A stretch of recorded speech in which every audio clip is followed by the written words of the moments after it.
The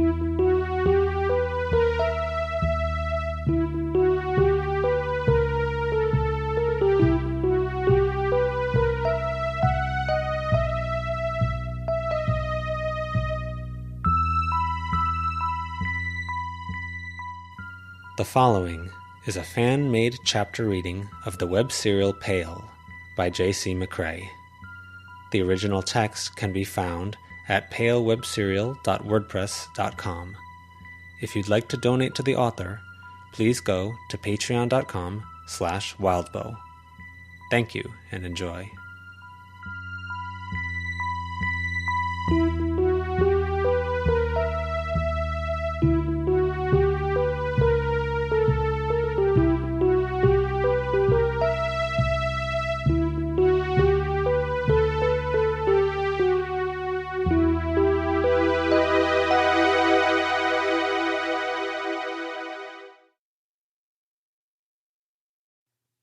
Back Away, 5.3. Verona. Having no sight sucked. The woods were dark, and Verona was pretty sure that something was crawling up her leg. "My daughter," a voice creaked, diffuse, reaching out into the woods. "Please, visit me. Why have you gone so far away?" "Go away," Verona said, as firmly as she could. "I don't ask for much. A call once a week would be nice. Give me something to look forward to. A visit now and then. Bring the grandchildren." "I'm 13. I don't have grandchildren. Go away." The woman who was speaking had black hair and was wearing a sweater too big for her narrow frame. 40-something, but it was hard to tell because it was dark and details didn't match up well. She looked old, but her hair was black and neat. The blur of an echo was there around the edges. Tatters, more than the cloudiness that had been around... What had her name been? Bev? The wife of the old man Alpina had visited. Verona had put together a plan. It involved a little bit of sneaking around, for which she'd transformed her hat into a hood, and it had taken some preparation with Matthew, but she'd discovered there were a few wrinkles. Sharon Griggs had retreated a little ways, which gave Verona the freedom to move, but it also meant that the others that were leaking in through the open perimeter were more there. The woman inched closer to her, hobbling, reaching out to a tree to lean against it. Verona checked the coast was clear, then jogged through the woods. To the side of her, the echo of the woman matched her movements. Verona took a few quick steps back, and the echo moved as if she'd taken a matching number of steps toward her. Verona stopped, and the woman trudged forward another step, closing the gap. No matter how she moved, the ghost was 9 feet to her left and inching closer. "Go away," she said a third time. Words were supposed to matter. "Is this because of what happened with Bottles?" the woman asked. She took another hobbling step forward, 8 feet to Verona's left. Verona ran, not to get away, but because she needed to move fast if this was going to work. She ignored the echo. If she didn't pay attention to her, maybe that would help. She could jog through the woods, keeping her head down, and trace her way through to where Sharon Griggs had been most active. The police lights were periodically flashing through the trees. Sharon was walking toward them and away from Verona, wearing a lot of wires, and carrying a laptop under one arm. The ghost had closed to 7 feet away. "I've apologized so many times for Bottles. I've apologized for Ace, and for Spiel, and for Plank." Bottles was a name, maybe? Not a human name, unless it was a nickname. "I can't forgive you," Verona tried. She bent down and fumbled, until her hand brushed up against a mutilated animal. A squirrel, bloated, with a rancid smell leaking out of it. She grabbed it by a back foot, which made the smell increase, and hucked it into the deep foliage. "Don't hold on to grudges. We're family, Holly."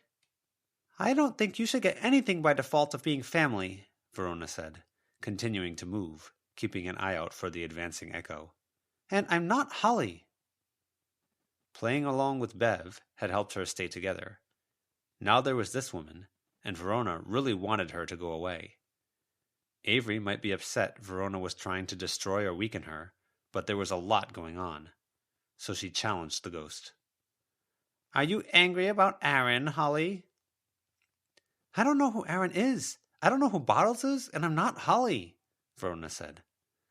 She found another bloated animal, by nose more than anything else, and picked it up. She found another a step away.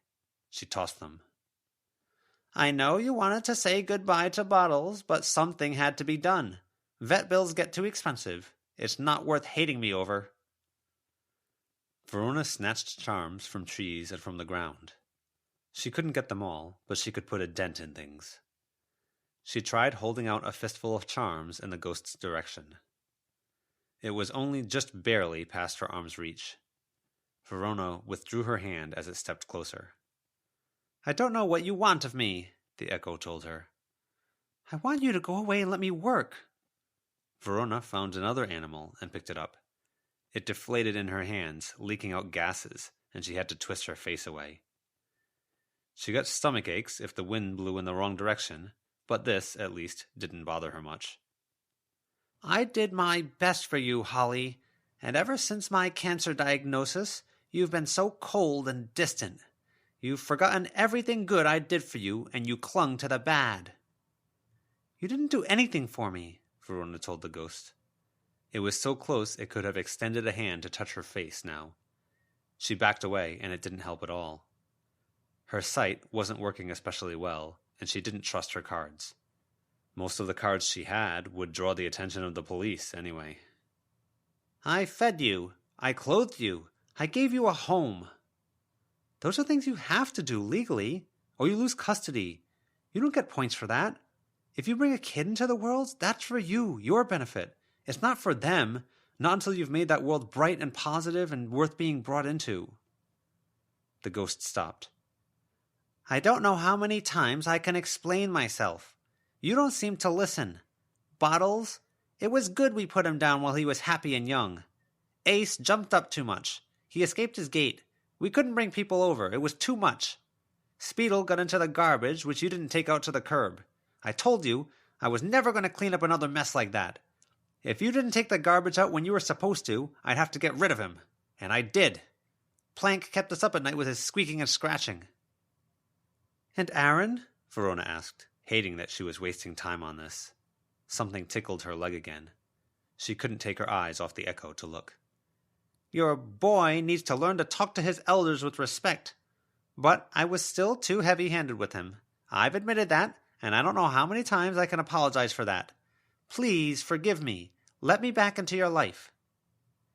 "You were never part of my life.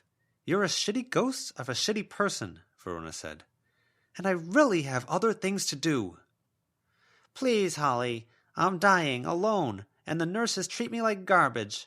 You can't give me a bit of your time?" "It sounds like you took it on yourself to murder a lot of pets. I don't even know what you did to your grandkid lady, but what the hell? Maybe you deserve to die alone or whatever." "I've admitted that," the ghost whispered, fading a bit. "I don't know how many more times I can apologize for that. Bottles, Ace, Speedle, Plank, Aaron. I brought apology flowers to Aaron in the hospital, and you wouldn't even let me give them to him. You wouldn't let me see him. It's like you want me to be alone." The voice got smaller and fainter as she went. Verona experimentally backed up, and the ghost didn't match her movement. She began looking for more animal carcasses and charms, grabbing a charm from a branch. "I added a lot of new members to our family, Holly. Bottles and Ace and Speedle and Plank and Aaron. You told Kathleen that you wanted another pet, but you were afraid. I told you you didn't have to be afraid if you just take responsibility and be good." The voice was gaining more strength again. "I had to get rid of them. I had to. You can't hold a grudge over that. I had to get rid of them. I had to." There was that eerie copying of tone and tempo, like the woman was a recording, the exact same words playing out in the exact same way, but with different strength, depending. The echo stood there, and her head twisted 90 degrees, until her chin was pointing to the right of her and her forehead to the left. "I suppose I have to get rid of you too, little black-haired witch," the echo said. The voice sounded like it had come from an ordinary person standing a matter of feet away. No fuzz, nothing distorted, nothing broken. The echo, or whatever it was, approached fast. In her retreat, Verona bumped into a branch she hadn't seen in the near-total darkness, and wasn't able to get away quickly enough. The echo thing reached, and Verona shielded her face. It reached through her arm, sliding through flesh like a splash of cold water. In Verona's mind's eye, she could see flashes of a scene. This same woman, healthy and a good bit younger, looking down at a crying young girl. The woman was holding a limp, dead weasel or ferret in one hand at her side, in the same way one might hold a grocery bag. "Why?" Verona asked. Her voice sounded like it came from very far away. The vision passed, and before Verona could recover, the hand continued forward, long painted nails scraping the side of her face as the hand settled into place. The palm was cold, and it smelled so strongly of hospitals and wet fur that the smells seemed to have solidity to them, transferring some of those smells into physical sensations. More scenes flashed through Verona's mind. Hospitals, plots in the backyard, crying kid, crying grandkid. "Don't you dare talk back to me, Aaron!" "I'm not," Verona protested, surprised a bit that she could speak even with the hand over her face.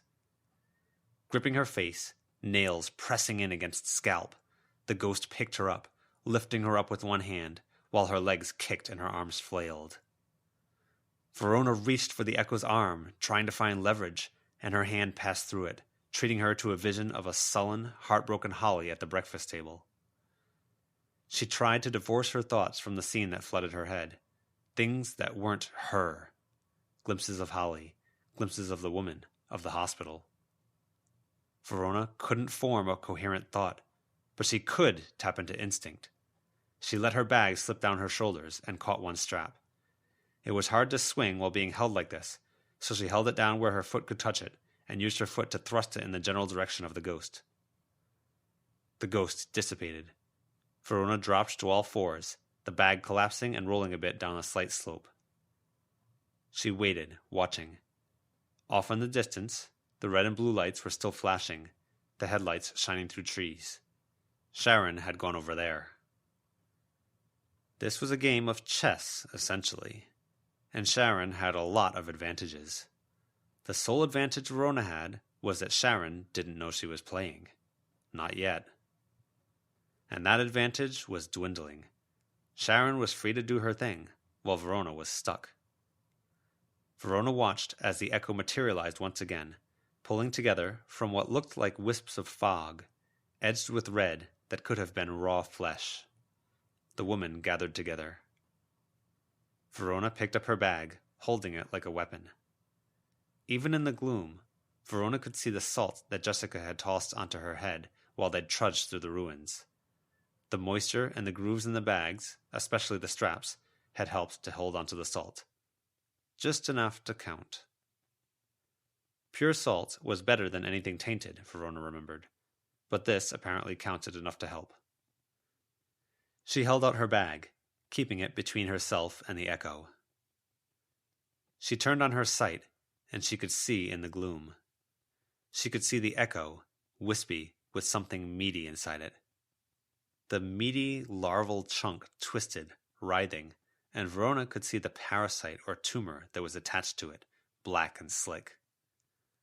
The woman wasn't advancing, so Verona retreated, cutting across the woods, keeping one eye on her. The woman stood there until she was done reforming. Then she disappeared. Verona, using her sight to look wildly around herself, heart beating what felt like 1,000 times a minute, mouth dry, saw the hand reach out of darkness, pale with painted nails. Avoiding the hand meant falling over. She lay in moist leaves and darkness, and looked up to see that the ghost loomed above her, foot raised, head still turned to the side, parasite tumor still squirming or even exulting within her. The ghost kicked her in the side, making her roll onto her stomach. For a moment, Verona was a dog, hurting, bewildered and surprised. She kicked back, and her foot passed through the ghost. She had another sensation of the dog, snapping. "It is going to be such a relief to be rid of you, you shitty little cur." Verona scrambled back, and her hand touched something hairy. It squeaked. She hoped for a second it was Snowdrop, but when she looked, she saw what might have been a badger, badly decayed, the end of what might have been a really big, wide balloon sticking out of its mouth. The squeaking became a long squeal that rose in volume and pitch by the second. Verona scrambled. She had to be far enough away from the skeptic. She reached for Glamour, the last bit of cat fur, and pulled her cape around her. She stopped at the last second as the ghost appeared before her. She pushed against a tree to try and change direction, and saw an image of the ghost holding a kitten. She was glad she hadn't become a kitten, that close to this infected ghost. It was attached to her somehow, the way it had followed, a measured distance away, the way it was fixated on her now. She remembered how the doll had been dealt with, how the connection magics had been explained. Adjusting her grip on her bag, she dragged it along the ground, creating a line, probably losing some of the salt. The ghost, standing a ways ahead, began to walk toward her, giving the line a wide berth. The badger's squealing peaked, and Verona's bag fell from her hands as she instinctively brought her hands up to her ears at the sound.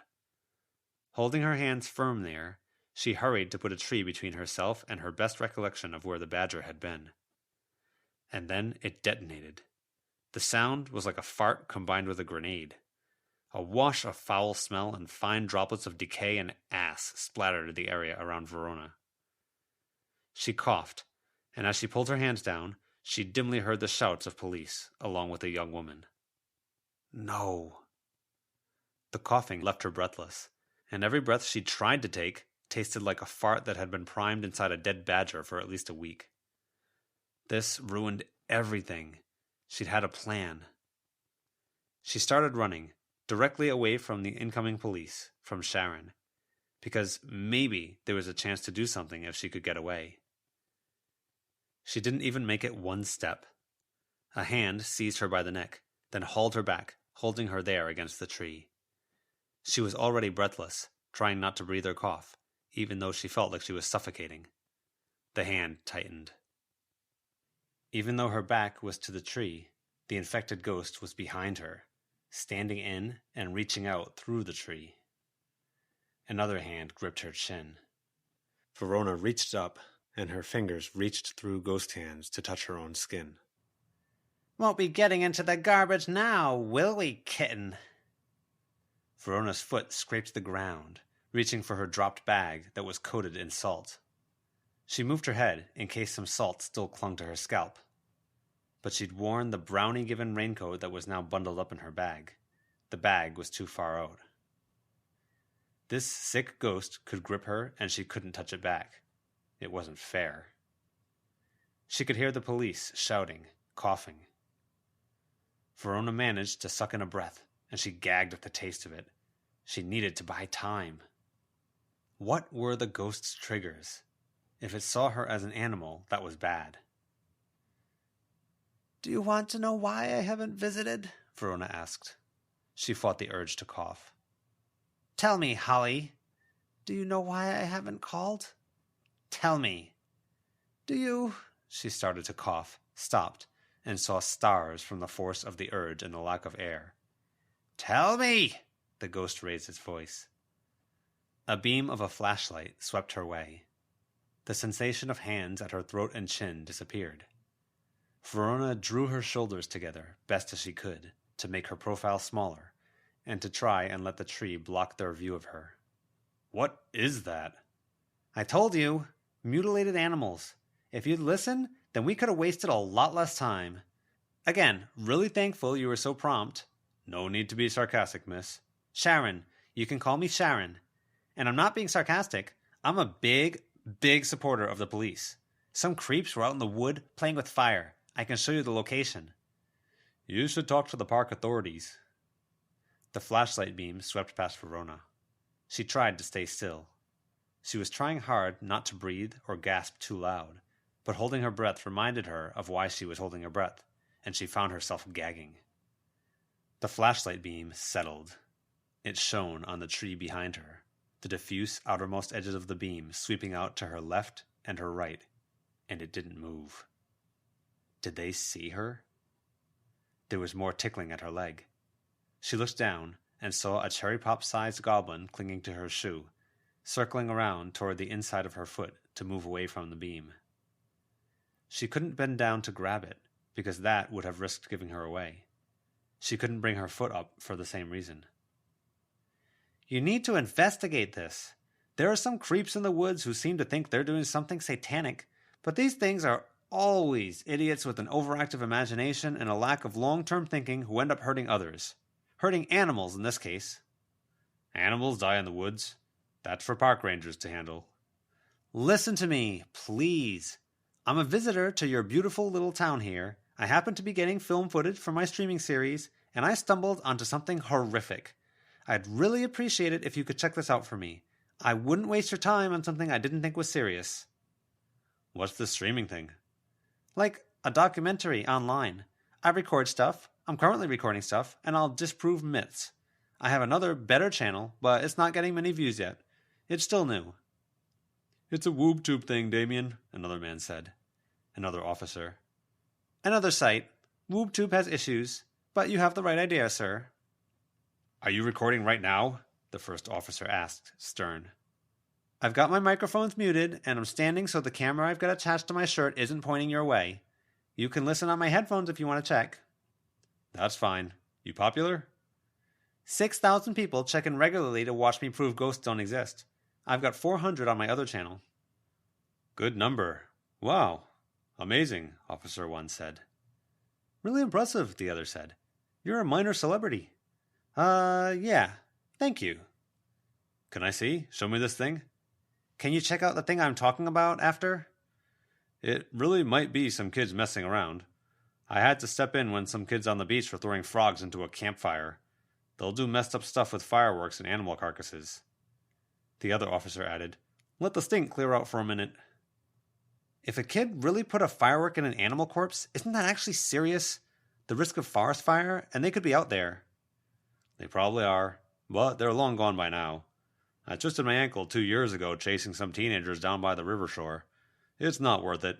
I'll ask the usual suspects tomorrow. I guess. Not very satisfying. I have some guesses about who would do this sort of thing.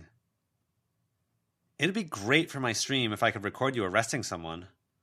Things don't happen like that in reality. Investigating something like this takes time. A year ago, I stumbled onto some real creeps, and the arrest happened pretty fast after that. Here, you wanted to see a video? I'll show you the highlight reel.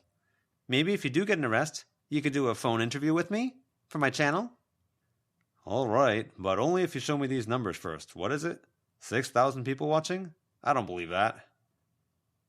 Verona waited, glanced around to check the flashlight beams weren't anywhere near her, then ducked down. She had a glimpse of Sharon standing with an officer on either side of her, their upper bodies illuminated by the flashlights they held, Sharon holding her laptop out, with an officer helping to keep it balanced while she typed. Verona coughed as quietly as she could, trying to breathe in full lungfuls of air, which were laced with the stink of the little badger bomb. She was probably laced with the stink of the badger bomb. She stopped, crouching, and stuck her leg out. The goblin was clinging to her shoe for dear life. "What's your deal, little guy?" she asked. "Come from outside?" The little goblin nodded. It had no nose, only 2 oval nostrils that might have been larger than its eyes, which were black and spaced too far apart. It had a beak rather than a mouth, too small, too stubby, too low on its round head, and set off-center from the rest of its face, jutting out a bit from the folds beneath the weird nose. It stuck one long finger into its large nostril, dug around, and then drew a line of snot onto her leg. It barely seemed to care that she was watching it. "Hey, Jude," she told it. "Got a name?" It shook its head. "Want one?" It shook its head. It drew another line of snot. If it was drawing anything specific, it was impossible to tell. She could have shaken it off, but she had other priorities. She thought for a second. "Hey, little dude, do you like art?" she whispered. It looked up at her, then snorted, spattering her legs some more. It rubbed it in, nodding. "Hey, wait. It reached into its pants. Wait. Let's strike a deal, little guy." It stopped, hand still in the back of its pants.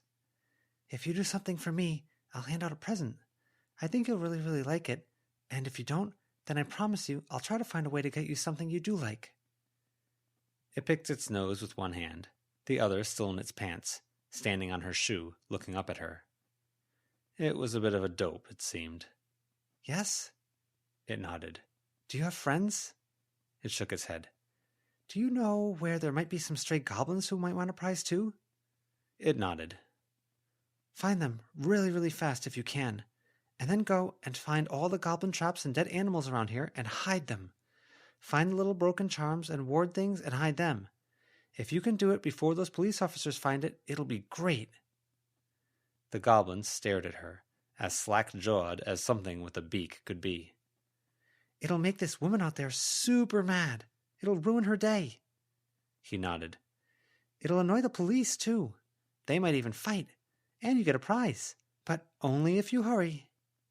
He stared at her. "I'm a practitioner of Kennet. Do this, and I will give the prize to the most deserving goblin, provided I'm able. I pledge this." That seemed to get him going. He stood up, then scampered off. Verona used some grass to try to wipe up her leg, but they mostly stuck there. She stood, adjusted her bag, then reached for glamour and cat fur. The feathers and bird form might be necessary for later, and she'd really rather use the bird form while not in the woods, where owls were more common. She wrapped herself up in a cat form, then took off running, keeping to cover, because those same owls would come after a cat. Every rustle of a branch was a potential predator or potential prey. Her eyes, open wide and set to a wide field of view that could take in more light, not so good at seeing up-down movements, while the side-to-side sway of a branch was clear and made her attention snap this way and that. She wasn't a nature cat. She was a cat that knew the city. There were too many distractions and too many possible vectors for attack. She just had to remember that she could turn human in a pinch. If trouble came, and she had a third of a second to react, she had to drop the cat form. Just had to keep that in mind. Being a cat made it easier to recall the visions the ghost had dropped on her. It made it easier to forget the dream, to forget the looming issue of her dad. The ghost had had some eerie similarities with the hospital association, but she could sort of buy that maybe the parallels were what had drawn the ghost to her in the first place. Man, people could be awful. That ghost, probably someone so evil that their ghost had had that magnetic effect, sucking in something ugly and parasitic and combining to make something stronger. An echo who could break pattern, observe. Maybe the touching and ability to hurt was from the parasite. Verona almost started to reach for her scalp to check where the fingernails had scraped her, and then stopped just in time, segging into pawing at one ear. She'd almost split her glamour. She ventured out onto a branch, keeping tabs on the officers. One officer had broken away, while his buddy was still watching on the laptop.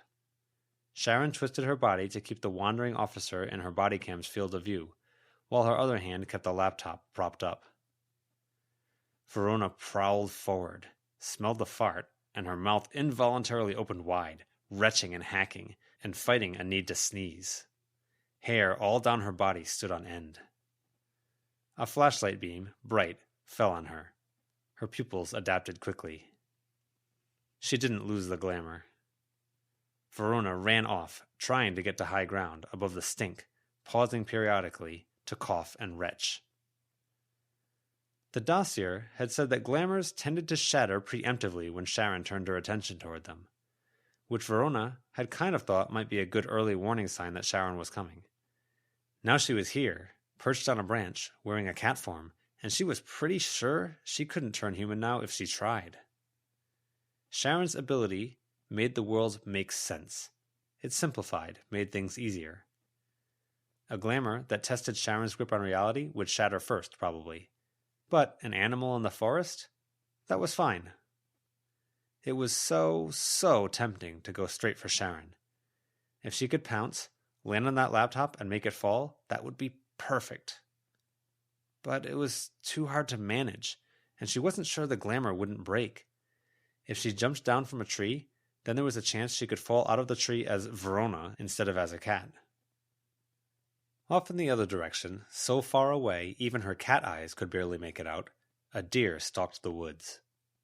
Something about the way it moved bothered her, so she hurried over in its direction, continuing to be careful about possible predators. She caught up with it after a minute or so.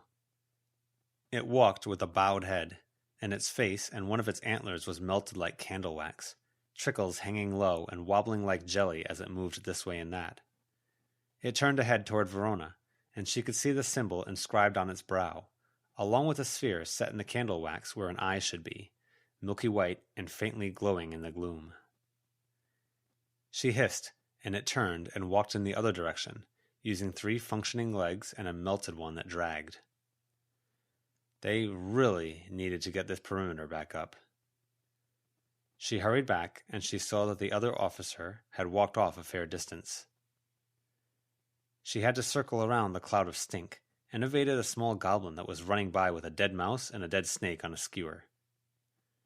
He was getting dangerously close to the messy spot, and the goblins were nowhere near done. She went hunting. She sniffed out some decay, then chased it down. She found the beaked dope of a goblin and a female goblin with droopy noodle breasts basket weaved into a dress carrying a bloated toad between them. She bowled them over, knocking the toad from their grip, then hissed at them. The dope barely reacted, reaching for the toad. She swatted his hand away, hard, then took the toad's leg into her mouth and dragged it. It deflated as she dragged, leaking out foul smells and foaming at the nose and mouth. Sharon was still back there? No. She'd stopped showing the officer videos, and was hanging back, while he walked in the same general direction of his buddy. She trailed behind them, following after, with her flashlight beam periodically sweeping around. There were other cops from the other cars further away. Verona hadn't accounted for those. Didn't Kennett's officers have more to do around here? They'd sent 4 cops? 6? Sharon talked. Hey guys, so I convinced them to check out the scene. They seem to think it's bored teens, but it seemed more serious than that. It was a lot of animals. I know you saw it. It's bad enough, I think serial killer. And with the way that creepy Asian teacher was being evasive, I can't help but wonder if he knows something. Creepy teacher? An officer calls back. They're asking a question. Yeah, I interviewed him earlier. He's this Asian guy, had a bad accent. I don't get the impression he's been in Canada long. I quizzed him, asked if he heard anything weird. Stuff from my video, right? Verona had to hurry. She dragged the toad, trying to get out ahead of the officers. Sure, stuff for the video, makes sense. What did he say? That the class numbers didn't add up. The way the students get divided among teachers, he had 3 new kids from homeschool, but he was missing one. So I asked him if he followed up, and he said no, which seems suspicious to me. You think? You'd think you'd ask, right? I asked if he had records of students who were supposed to be in his class, and he said the school server had a data crash early May, and he lost those records. Which, do your job, right? I'm not sure I follow, but yeah. Verona was too small, the toad too big, and the officer's stride too long.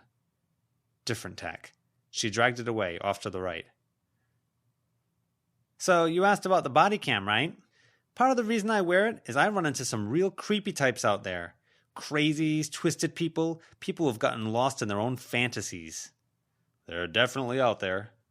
I've clocked enough hours at this, I've learned some of the tricks and tells. They talk a certain way, or feign confusion. This guy, he was pulling that. Something's up. Huh, got his name? I took a note.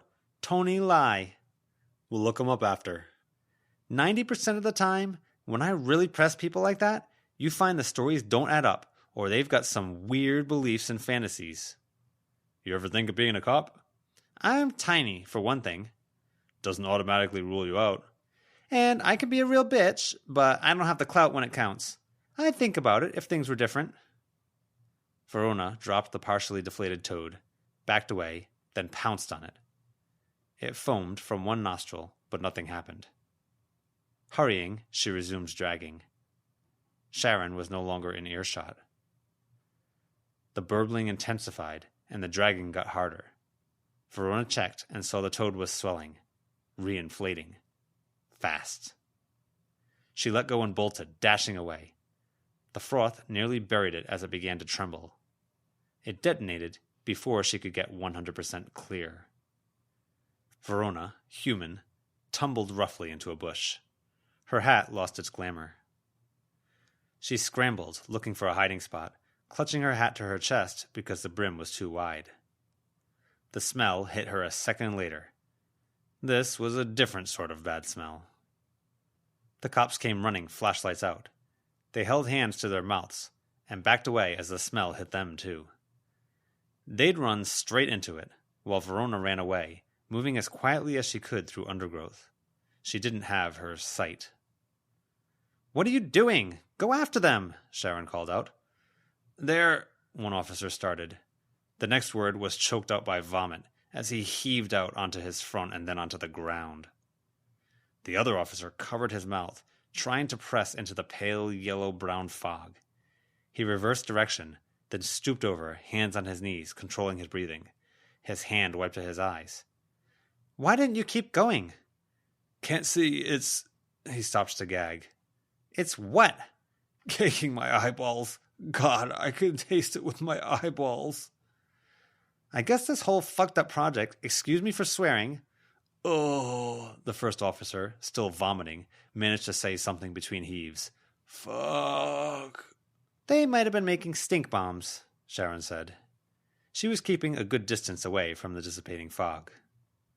At the edge of that fog, the dopey goblin wandered out. He looked up at Verona. She made an okay sign at him. He gave her 2 thumbs up, then ventured closer. "Soon," she whispered. "Prize soon." He walked closer, stamping a foot. "Soon, I said." He came for her, running, and she ran away, not just because he was after her, but because she didn't want to be this close by when the officers recovered. Goblins converged on her. Most were smaller than Doglick, who was the next smallest after Cherry. One was about Doglick's size, the female goblin with a dress woven out of her own droopy breasts. Verona held up a finger.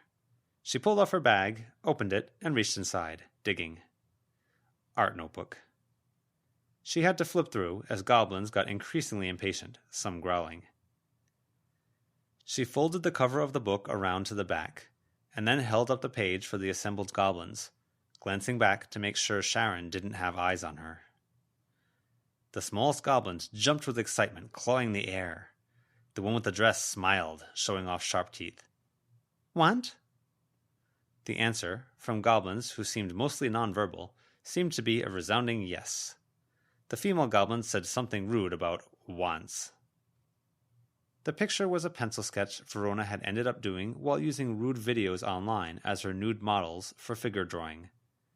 Some of that was about learning anatomy and refining her art. Some of it, though, was just her wrapping her head around what was going on there. And this was one mystery she'd hoped to enlist Jeremy's help in figuring out. The picture was a particular, standout piece of a male, put to paper in as much glistening detail as her art skills allowed. She'd gone to some effort, detailing it, as if sufficient detail could bring it to life on the page or unlock some understanding. "Does this satisfy our arrangement, Booger Guy?" she asked. The goblin with the beak nodded with enthusiasm. The strangest things could be so valuable in practice. "You need to leave," she told them, keeping her voice low as she checked the other direction.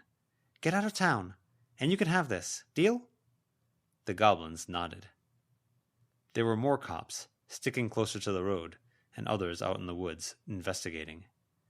She hoped they hadn't found anything much. She gave the goblins the picture, and they silently fought over it, biting and clawing at one another. After about 10 seconds, they inadvertently tore the page, and two groups ran in separate directions, each with a different half of the picture. She found a hiding spot, then hunkered down for a wait.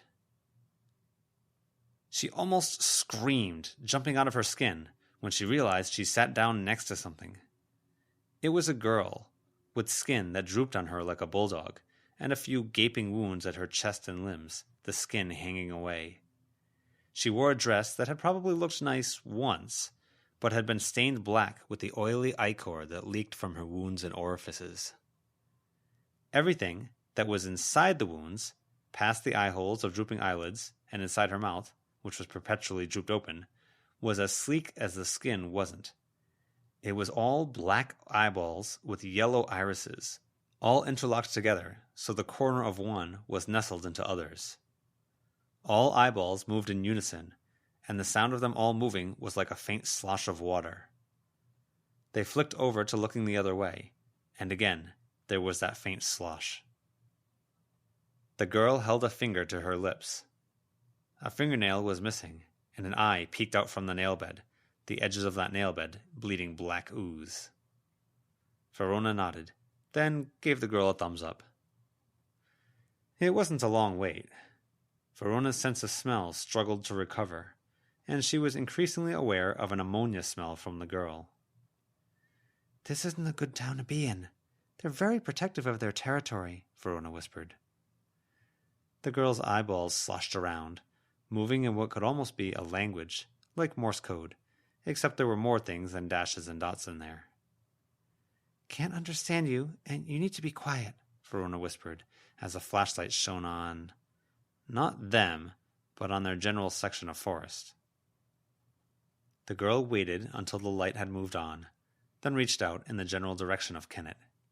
She made clutching motions with her hand, opening and closing them. "You want something?" The girl nodded, eyeballs moving this way and that. She brought her hands up, one with barely any skin on it, only two fingertips remaining attached, the hand sleek beneath.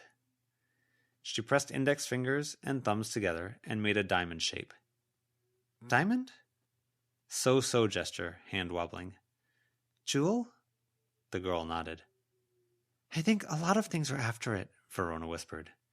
"I think it might be fake, bait or a lure or a trick. Someone's trying to make a lot of trouble for Kennet, and luring strangers here might be part of that." The girl nodded. Jowls separated from and slapped against the sleek eye flesh beneath as part of the motion. "I love this whole thing you've got going on, by the way," Verona whispered, gesturing head to toe on the girl. The girl made a similar gesture, indicating Verona's top and hair. Eyeballs made their noises as they looked. "Thank you. Please don't tell me you're evil and eat babies or whatever." The girl made a so gesture again. "I guess that's all any of us can say, huh?" The girl nodded. Then she pressed a finger to her lips. Verona went silent, pulling her knees to her chest. A flashlight swept over the woods. There was something out there. They were quick about cleaning it up. I believe you, but I think when you stumble onto something in the woods, you can think it's more. It was more, really. I have extensive video from my stream. Can you rewind? Show us? I have to end the stream and then upload it. I don't have it set to auto-upload videos because it makes these really unprofessional cuts and interruptions. How long does that take? Minutes? Sharon laughed. For hours of stream? To compress and everything? Overnight. Will you be here in the morning? That's the plan. My friends and I have a motel room. Be careful up there, all right? Really? That kind of place? It is. Damn. Okay. I'm bewildered and upset that there was so little to show you. I'm sorry. And I'm annoyed because this really isn't the kind of video I want to make. I'll have to do follow-ups to chase this down and work out what happened. Just leave the police work to the Ontario Police, okay? Yeah, for sure. We can't officially tell you about any ongoing investigations, and I think with that kind of following, you might count as a journalist. Please, no. I want to undo the damage media causes with my primary stream. That's interesting. Listen, we can't tell you stuff, not officially, not on the record. There's no record, not a journalist. But if you're staying in town, we could meet up again. You can tell me about that over some dead Tims, and I could do that interview with you if you'll cut my name from it. Sure. Cool. Yeah. What's your number? The following exchange was too quiet and full of murmurs for Verona to hear. Verona looked at the others sitting next to her. It sat with all of its eyes, some as long as Verona's hands, some as big as a thumbprint, fixed forward. A dribble of black ichor hung from a nostril, growing longer without breaking off as an actual droplet. Good. Thank you, Sharon. I'll talk to you soon then, the officer said. He sounded happy. Absolutely. Thanks for everything you do, guys. Bye. There was a pause. As the 4 officers drew nearer to Verona, walking down the road toward where their cars were parked, Verona heard a faint scoff or sniff sound from one and laughter from another. The first officer muttered, "Shut up." Then they were gone. As if, Sharon said, once they were out of earshot, like I'd date some hick who lives in a shithole like this. Verona tensed, feeling instinctively protective of her hometown, even if it was a bit of a shithole sometimes. Hey, big brain thinkers! Were you watching? Sorry I had to mute things for my chat with the officers, but I hope you liked what the body cam showed. I'm reading chat, and you guys think we finally caught a real live one, huh? I think you're going to be disappointed. Our culprits knew exactly what they were doing, and those stink bombs? Ha! Those poor guys, they got a face full of it. They were just buying time to hide the really fake setup they did. Cops think they hurt some animals, and they agreed with me that this teacher's story seemed off, so they're going to do the old door knock and, at my advisement, lean on him a bit. Sharon kept talking, walking out of Verona's earshot. The headlights of the police cars briefly flashed through the trees, filtered into a dozen bright segments each as the cars turned around to get onto the single-lane road. The girl with the eyes rose to a standing position without leaning on anything, and her skin slid around and resettled. She started walking toward Kenneth.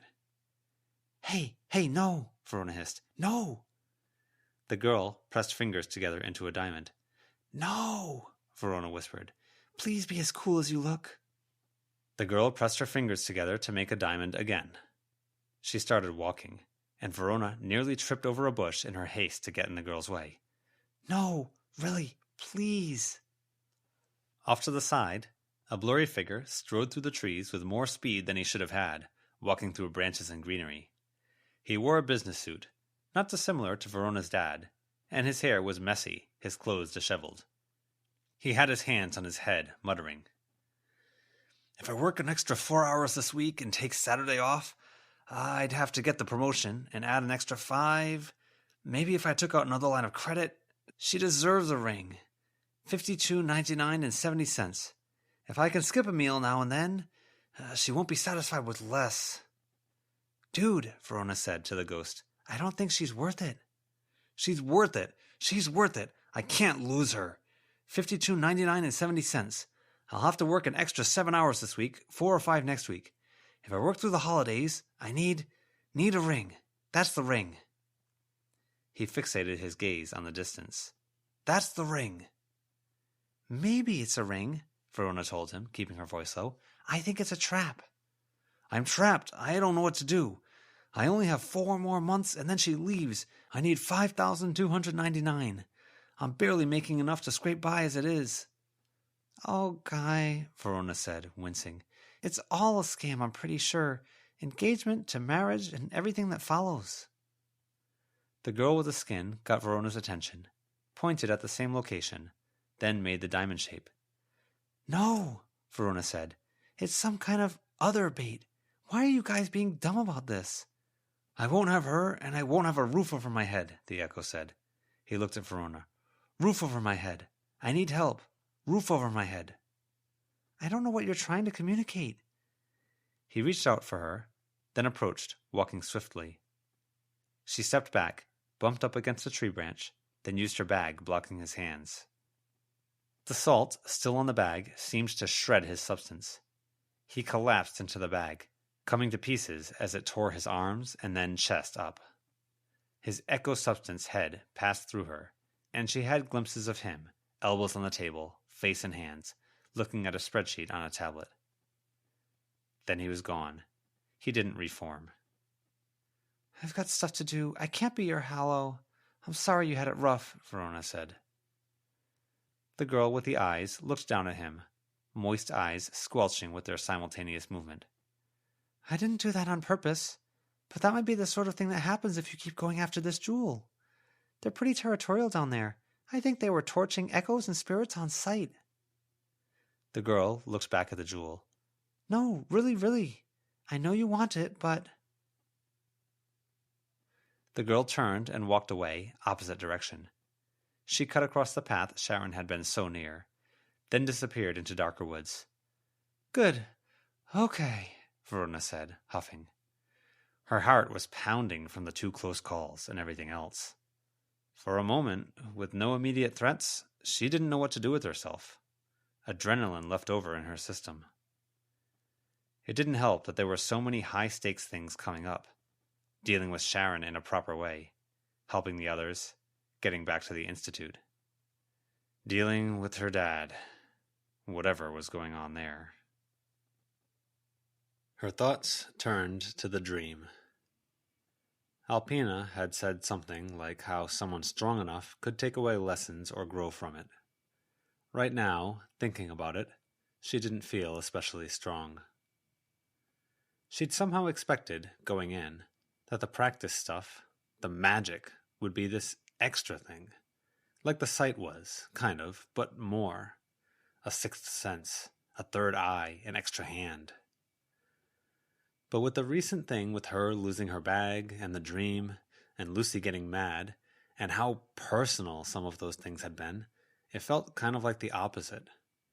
Like instead of being extra, it was striking right at the middle of her, the core of who she was.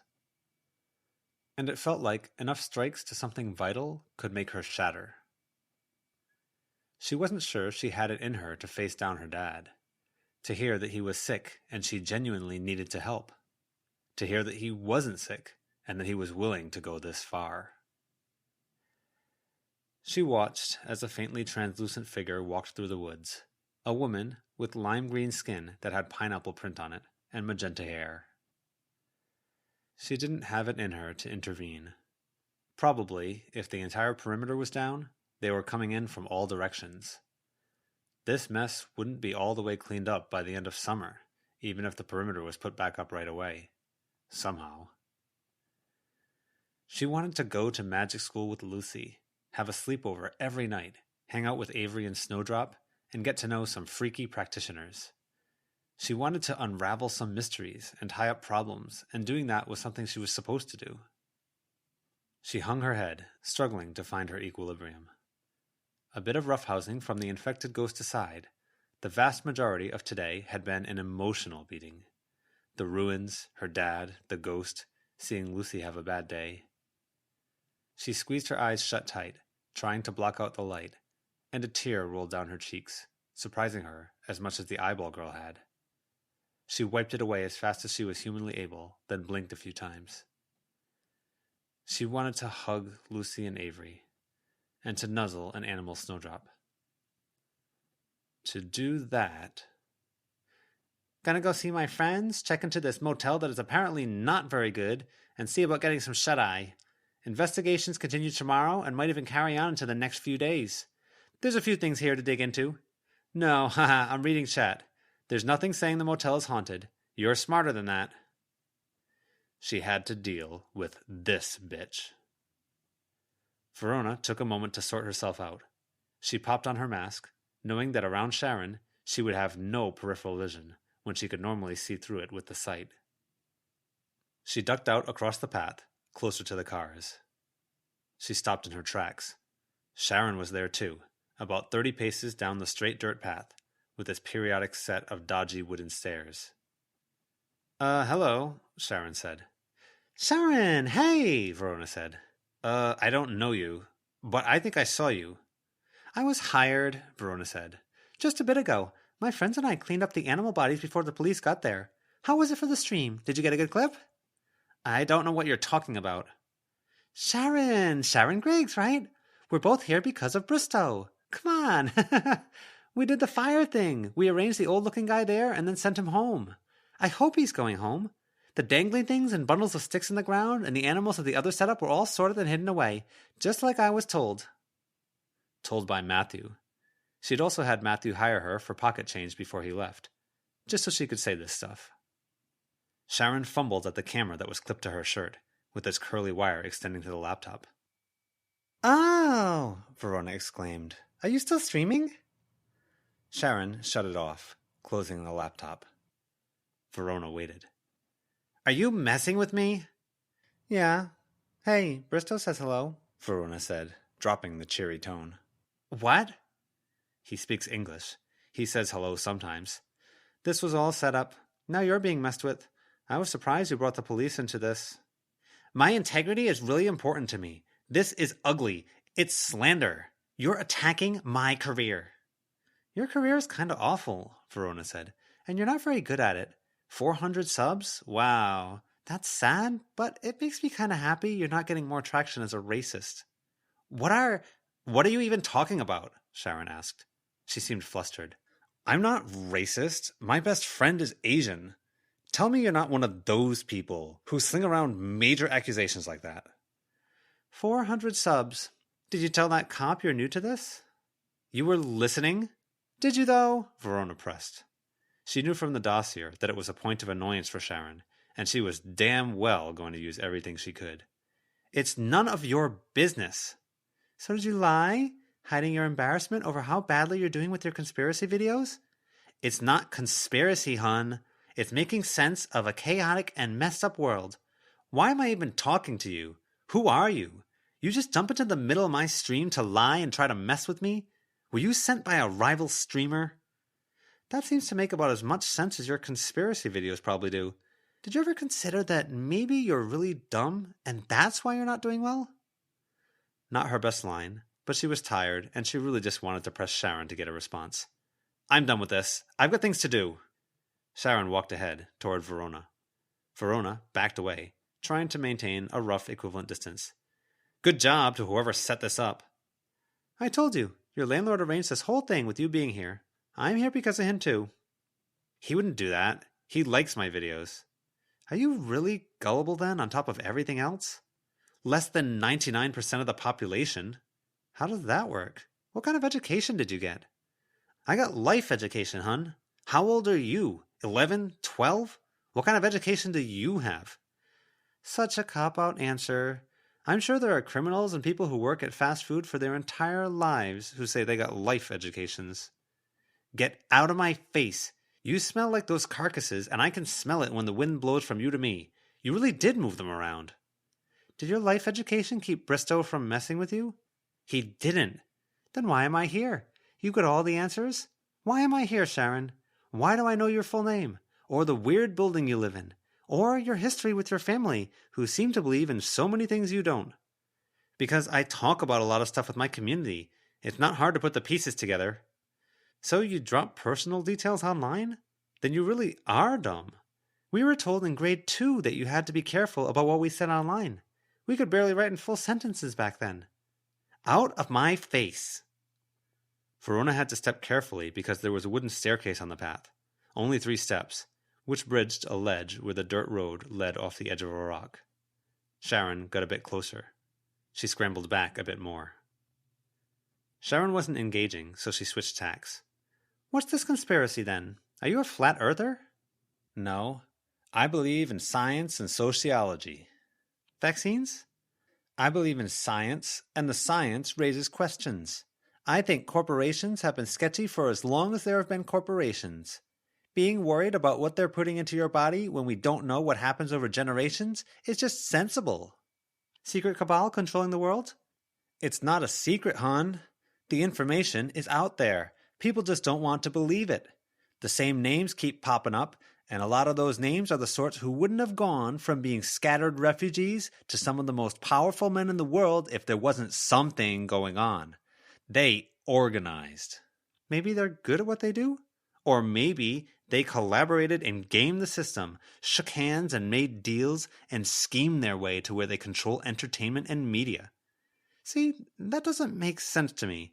Most people out there seem to be real idiots sometimes, but these guys have a secret master plan and it hasn't leaked once?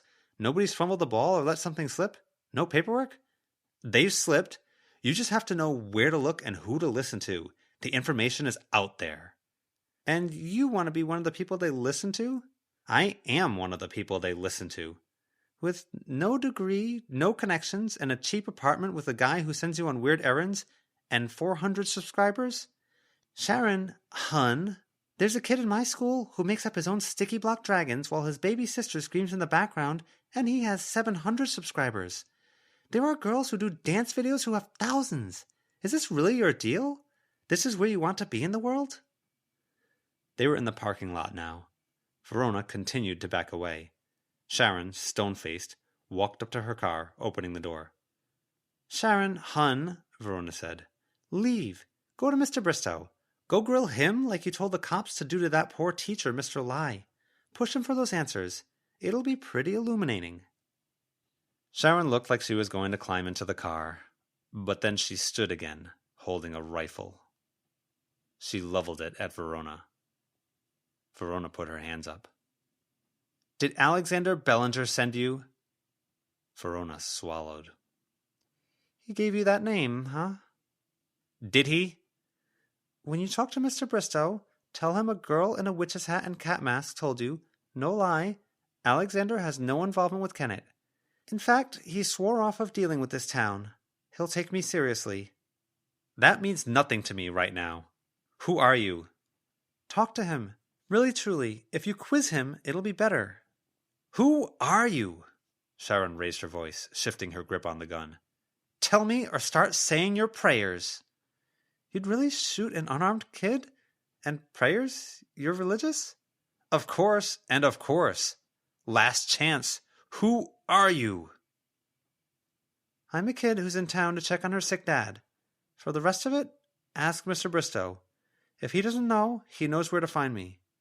Now I'm going to trust you're not going to shoot me in the back. I'm trusting you're not that big of a monster. Verona turned. The gunshot rang out as she stepped forward. She stopped. It was a miss, going high or something, but still scary. You messed with my stream, my livelihood. Why? You insulted my town. You pointed cops at a good teacher. You're not a good person, Sharon. For the rest of it, you have to ask your landlord. Not good enough. Turn around, face me, and take off the hat and mask. Verona turned. Sharon stood by her passenger side door, holding the rifle. John stood on the other side of the car. John was probably not all that special or invincible if Sharon shot him. But he was here. Mask off, or I'll see if I can take it off with a bullet. I've shot people before. I'll do it again. Verona looked at John, then nodded. Okay. John took that as his cue to move. He walked without making noise, circling around the car. Sharon reacted to the movement in her peripheral vision. She turned, and he caught the barrel. He wrestled the gun from her, then hit her in the face with it. He caught her before she could fall all the way down, and smashed her head into the handle of the door with enough force it flew off and bounced halfway between John and Verona. Sharon dropped to the ground, forehead split open, unconscious. I thought she canceled you out. She does, but I don't need what she takes from me. Are you okay? I heard the shot. I'm okay. Good. There was a pause. Verona wrung her shaking hands together a bit, blinking a few times. Verona looked down at the unconscious woman. She reached for her bag, fumbled, and found a little thing of tissues. She pulled out a bunch and then pressed them to the head wound. I think we're okay, Verona guessed. It was self-defense, right? That makes us karmically okay? And we didn't spoil her awareness. I don't know, John said. Okay. Things are bad, John said. The perimeter is down. It's getting out of control. I know. I'm kind of really hoping Avery and Lucy are getting a handle on their parts of it. I had to leave Lucy, but she has help. Can we go back and help them? We can if you're up for it. Are you? Verona hesitated. Then she nodded. He bent down and picked up Sharon by her belt. He opened the door and tossed her into the back seat. Rather than use the broken passenger side door, Verona climbed in after her and continued to apply pressure to the cut on her forehead. John, holding the rifle, climbed into the driver's seat. He paused, turning. Verona was already inside Sharon's pockets, fishing. She handed the keys to John, then, while still leaning forward, grabbed the laptop from the front seat. "Seatbelt," John said. Really? She asked. But she belted up. She worked one around Sharon's middle, too, as best she could. John drove them into the city, where that drumming heartbeat in the center was rapid and starting to bleed out in larger quantities. Verona checked the laptop, and it was a simple password input, but she didn't know what to put, so she moved on. She fished in Sharon's other pocket, found the phone, and used Sharon's thumb to unlock it. Mr. Bristow, she murmured, as she found the contact. This has been a fan-made chapter reading of the web serial Pale by J.C. McCrae, read by me, NumberWangMan. The original text can be found at palewebserial.wordpress.com.